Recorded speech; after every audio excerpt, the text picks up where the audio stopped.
The views and opinions expressed on any program are those of the producers and/or the persons appearing on the program, and do not necessarily reflect the views and opinions of FRC Media, Bristol Community College, or the City of Fall River.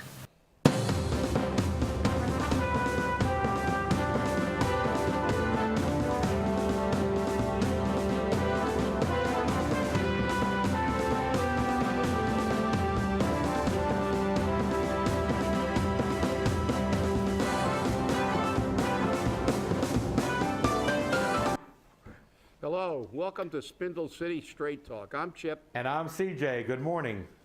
Nice to be here after the blizzard of 2015. If that's what they want to call it, I guess so. I mean, I think this was the biggest cluster Fall River has ever had. And for the Director of Community Maintenance to go on the air yesterday and say that 90% of the streets were clear, I want to know where he was. Was he in another world? I mean, on another planet? I'm just not sure. Well, So- yeah, you know, it was a big, it was a big storm. I don't know what rank in Massachusetts. I think it was the sixth largest storm in history in Massachusetts. It was the fourth largest or something in Rhode Island, and it was a fairly big storm. But we had a lot of warning. We had a lot of preparation. A time to prepare. I think people fared a lot better than they did in '78. but it always fascinates me in New England. I mean, we do have winters here. And then when you go to places like Minnesota, upstate New York, and places like that, and Wisconsin, who, they have an inordinate amount of snow also, it's amazing how efficient they are at removing snow. It's like, it always made me wonder why that we don't go up there and actually try to learn from people who really handle this stuff well, that get a lot more snow than we do, and you can probably the next day the streets are down to the pavement. Well, and it's like, but every time we have a blizzard, it's a mess. Well, Chip, it's really interesting because, over the past 6 years I've been hopping on this, that snow removal is ineffective, it's inefficient, and it doesn't do anything to solve community safety issues. I was in Minnesota for over 3 years. We would get 3 feet of snow overnight. The schools were open in the morning, the streets were clear, nobody had a problem. They do snow removal. They have their trucks driving with these huge snow blowers, which blow the snow forward into a dump truck. The dump trucks then go to the nearest park and dump the snow. The only place in Fall River we do snow removal is downtown for the courthouse. We can invest thousands and thousands of dollars of putting backhoes down there and hauling the snow off to the old Watuppa Heights property, but we can't do it for the rest of the city. Here's the way the systems work everywhere else. And Ray Mitchell was on the air and he spoke about this, and he said very clearly that in Canada they do it this way. You put the parking ban into effect, like they do now. That side of the street, they remove the snow. The next day, the parking ban switches so that the snow removal guys come through and remove it on the other side when they have on-street parking. Most cities and towns in the Midwest no longer have on-street parking. And that clears it right up. The snow is gone. The streets are passable. And in Fall River, where we have these narrow streets, which they make two-way for some off-the-wall and obnoxious reason, it's sad. During this storm, EMS had to radio dispatch. Dispatch had to radio DCM to have a truck dispatched to plow in front of the ambulance so they could get to the emergency scene. And Kenny Pacheco has said in the past, he said it to me, we can't do that. That includes too much of an investment in equipment and property, and our private vendors don't want to do that. Well, you know what? If they want to make money, you got to spend money to make money. That's the old proverb that I've always learned.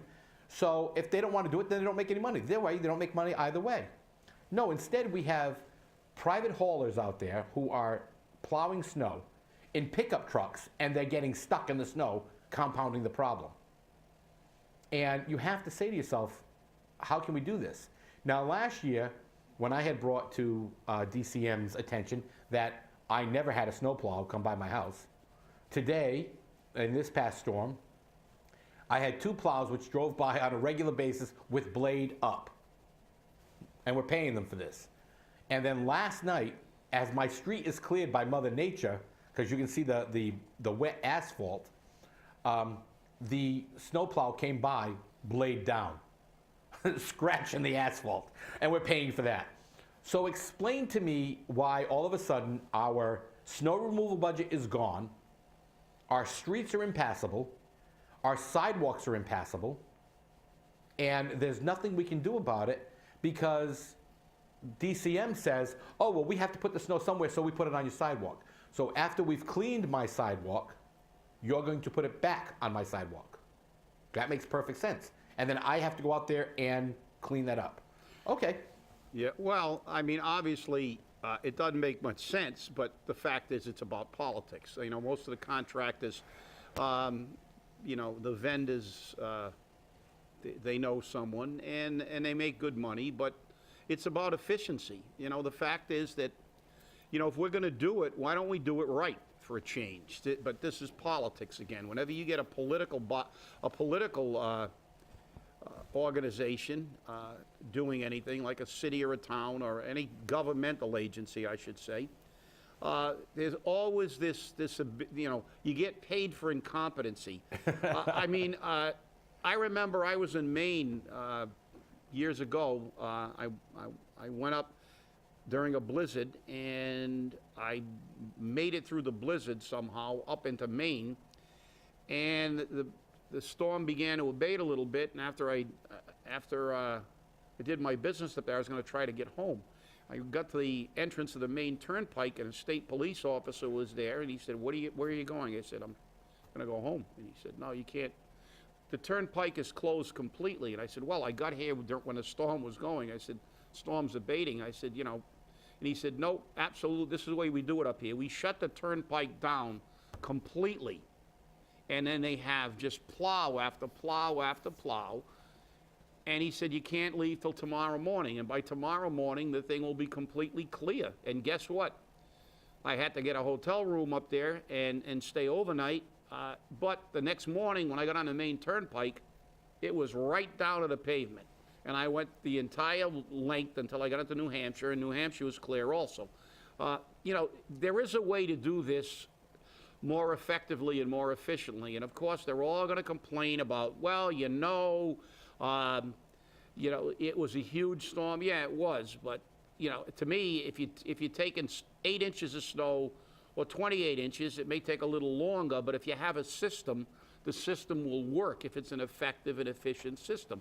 I think there's been a lot of, there have been, a lot of talk about it. I saw an article that said, oh, Fall River was built a long time ago. We have narrow streets. Well, show me any city or town in New England that doesn't have narrow streets, basically, because they were all built in this was one of the original colonies. I hate to tell everybody this, but you're not going to find too many new communities with wide streets. And, this isn't Arizona or someplace like that where they built things like Phoenix. You go to Phoenix, the streets are wide. And this is one of the original 13 colonies, in case you're not sure about that.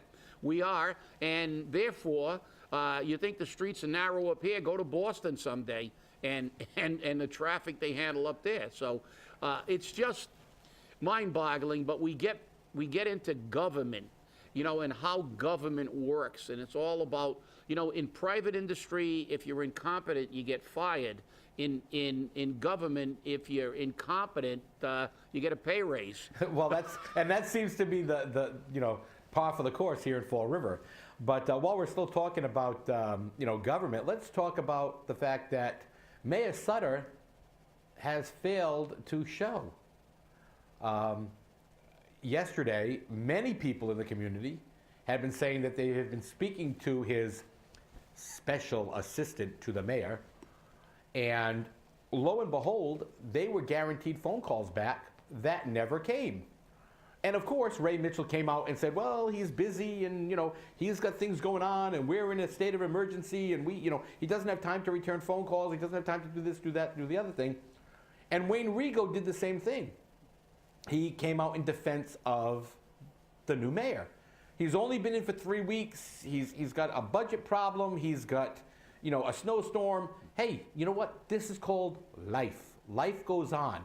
Whether or not you like it, it's what happens. We don't always get to pick and choose when we're going to say or do or be available.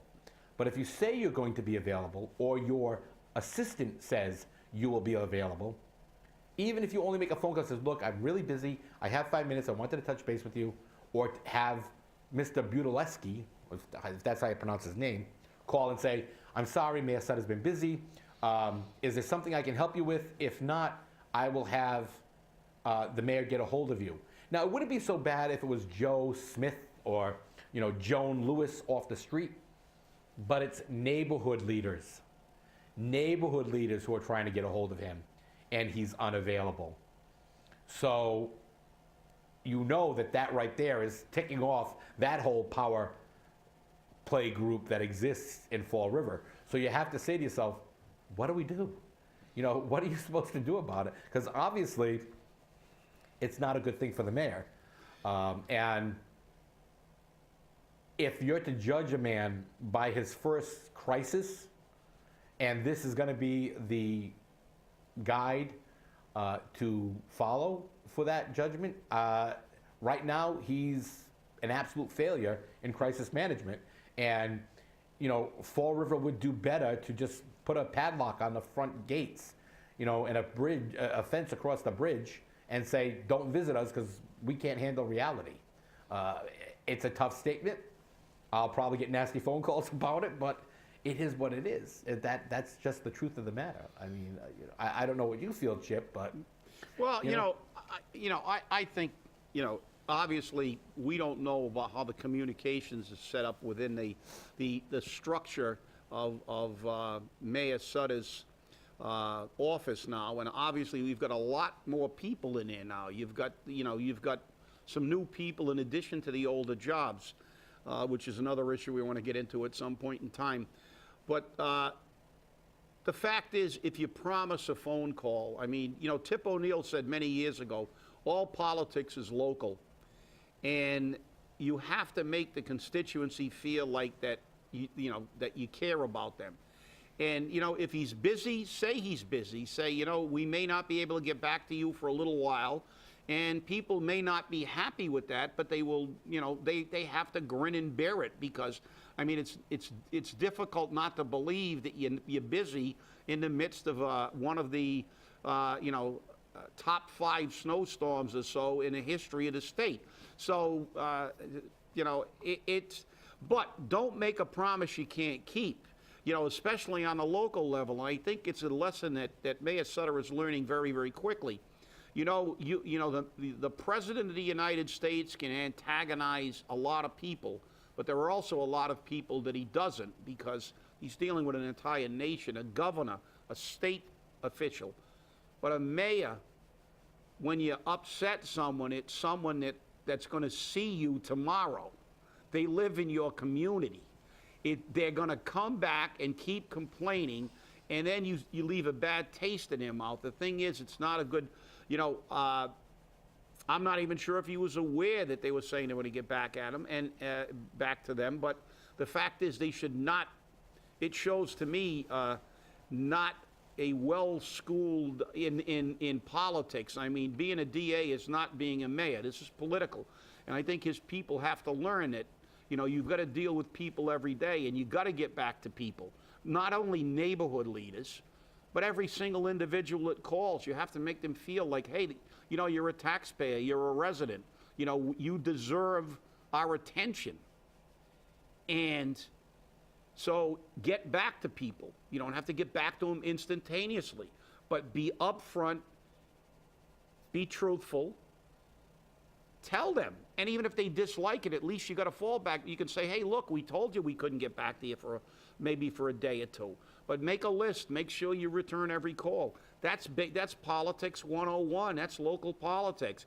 But that's what politicians do. They forget. They have political amnesia.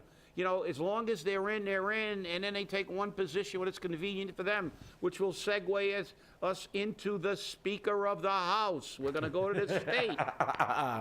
Yeah, CJ. Rob DeLeo is definitely a piece of work. This is the man who spearheaded the front to put a term limit on the Speaker's position to 8 years. That would be 4 terms because a House Representative's position is 2-year terms. So that would be 4 terms. And now that his end of life as a Speaker is coming up, what does he do? Political expedience. Let's spearhead legislation to remove the term limit on the Speaker of the House so that he can stay there. And here's what they're saying. Because of the new governor and the new leadership of the Senate, the state cannot afford to have new leadership in the House. It would be detrimental to the forward moving of the state. Have you ever heard a bigger line of crap in your life? I mean, I need some fertilizer. I think I'm just going to go collect it at the State House. Look, I'll tell you one thing. That's the great thing about politicians. They can make up so much BS. They could justify anything. I mean, it's incredible. Now, they have professional spin doctors. That's what they do. They create. Now we need what? People voted people out because they weren't happy with their performance. Why do we need the same old, same old? They passed that term limit for a reason. They wanted to get rid of a speaker, DeMacy, right? So they couldn't get rid of him because look, for you people who aren't really attuned to politics in this state, the most powerful individual in the state of Massachusetts is not the governor. It's not the president of the Senate. It's the Speaker of the House. If you remember Finneran stopping the stadium for the Patriots, stopping the casinos single-handedly, how many Speaker of the Houses have been indicted during their term? They have absolute power up there. And when they're in, you can't get them out. They needed a reason for all the lemmings to make sure he stays in, because what happens with these people is without term limits, you never get them out unless they're put in jail and they're indicted. And that's what happens to most Speakers of the House. They ultimately get indicted for something. You can't get rid of them because they have such amazing power up there. They have absolute power up there. If you piss off the Speaker of the House, you'll never get a bill through. You'll never get a committee. You'll have an office in the toilet. It'll be like that movie Walking Tall when when a guy got elected sheriff and they stuck him in the toilet downstairs in the city hall or town hall. But that's the reality. And the reality is, again, politicians taking care of politicians. We said on a previous show, there's $1.6 million worth of pay raises set aside for them. There's pay raises for DAs, pay raises for judges, pay raises for everybody. But everybody but the people who work for a living, everybody that's trying to get enough money to feed their families. This is what's wrong with government. This is what's wrong with this nation. It's like we keep the same old people in there time and time and time again. It's disgusting to see what happens.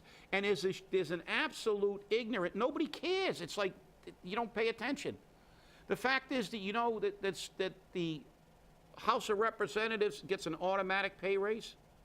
They don't have to ask for pay. They get a cost of living increase that is determined by them. I used to ask for that every single time I sat at the bargaining table during my tenure as president of a union. I would sit down and say, give me a cost of living increase like the politicians have.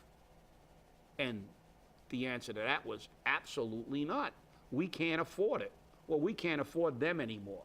And we can't afford to have him as Speaker of the House. But I guarantee he'll remain Speaker of the House.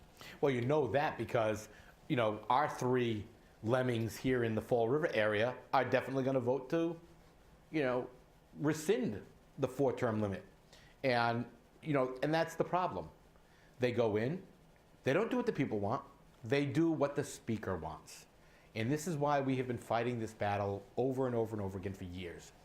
And whether you have people like the GOP, whether you have people like the National Republican Alliance or Assembly or whatever they call themselves, they all get called wingnuts. But they're actually looking at some of the things that are happening. I mean, I look at the Citizens for Limited Taxation, and they call this stuff out all the time, and nobody says anything bad about it at all. They could say nothing wrong. But we need to realize that we are the voter, we are the citizens, and you represent us. And maybe it is time for the people to have a massive revolt. We had a small one here in Fall River. Let's go to a statewide revolt. Let's demand term limits. Let's see how they like that. Not just at the Speaker of the House. Let's demand term limits, period. 2 terms. If it's good enough for the president, it's good enough for everyone else. Do you want to make a bet that if that question ever came to ballot, that the House and the Senate would immediately be changing terms on their offices so that they're no longer at 2 years? They'd be making them 4 or 6 years apiece. The Senate would be changing the term to 8 years. And the governor's term would change. And mayors, city councilors, and school committeemen, aldermen, selectmen, they'd all be changing their terms from 2-year terms to 8-year terms, if possible. They would all be doing it because they cannot live outside of the real world. They no longer know what a real world job is because they're 30 years in the House. They don't remember what it's like to be a teacher or a real estate broker or a doctor or a nurse. All they know now is how to do is move money around. Get it from this guy and put it in this pocket. Get it from that guy, put it in that pocket. This is where we are. This is Massachusetts. Yeah, well, unfortunately, I think it's created in Massachusetts, but we have, wow, the heck was that?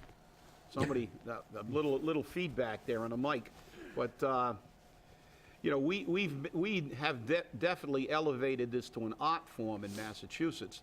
It's when you look at this and people say, well, it doesn't affect me. Yes, it does. Now it's tax season, people. When you file in your state tax, it ain't wine, and they raise taxes, and they increase, gas tax, cigarette tax, this tax, that tax, state income tax, federal income tax. You're paying every single day, when you go to work, if you're fortunate enough to have a job, you got to figure that about 1/3 of the time you're there, you're working for them to sit on their duffs and figure out ways to gouge more money. Do you think it's proper that judges get 23%? Do you think that 15% and 23% of the sheriffs, by the way, every single sheriff got a 23% increase? And if my memory serves me correctly, the people who work over for Sheriff Hodson are always complaining about they were some of the lowest paid corrections officers in the state of Massachusetts. Actually, that's very true. When the DOC took over all the houses of correction, Bristol County was, at that time, the lowest paid house of correction in the Commonwealth. Everyone else in the Commonwealth came up to the state correctional officers' pay rates and pay scales. Bristol County did not. Well, there's a classic example, though. Think about it, people. They always find money for themselves, but they never find money for us. They only know how to take money from us. And that's what's sad. And the sad fact is we can do this. We can overthrow the government if we get involved. If they don't want term limits, limit their term. Vote them out. That's right. Let's put it on the ballot. Let's get them. And as you said, if they attempt to increase their term, put it on the ballot. Fight them. We proved that fight can be won if you get together. And that's the thing. people with different political views. It's not a Republican issue or a Democratic issue or a conservative or a liberal or a Green Party.